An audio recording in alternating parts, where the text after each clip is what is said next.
Freedom and Democracy Group, Nigel has the floor.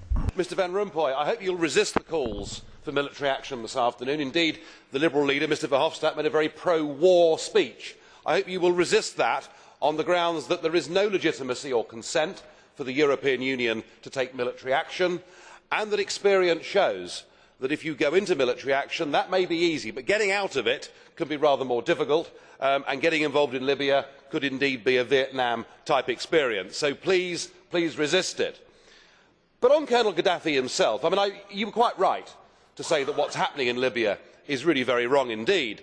But of course we knew that even before the uprising. Just last year he declared a holy war, a jihad, against the Swiss. He tried to blackmail the European Union. Do you remember? He said, give us €5 billion or we'll flood you with migrants. And of course he's the man who was happy to embrace al-Megrahi, the man who committed the biggest ever mass murder in British history. But what you didn't tell us in your speech was about the fact that you actually know Mr Gaddafi. Indeed, you went to meet him in December, didn't you? Do you remember?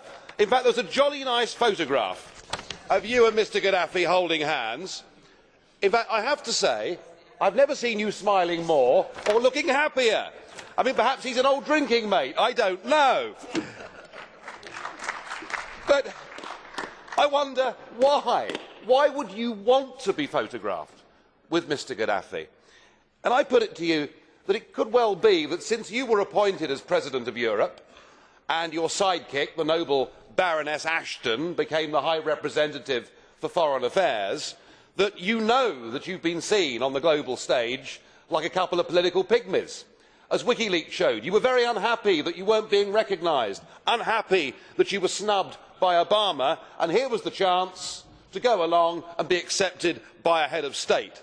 I don't think that you there parading with dictators was a very good or a sensible thing to do. Indeed, not just you, the British Labour government made similar mistakes. But I do ask you, at this juncture, and with the horrendous things that are going on in Libya, I do ask you, do you accept that it was an error to be photographed as recently as December with Colonel Gaddafi, and will you please, if you do, apologise for it?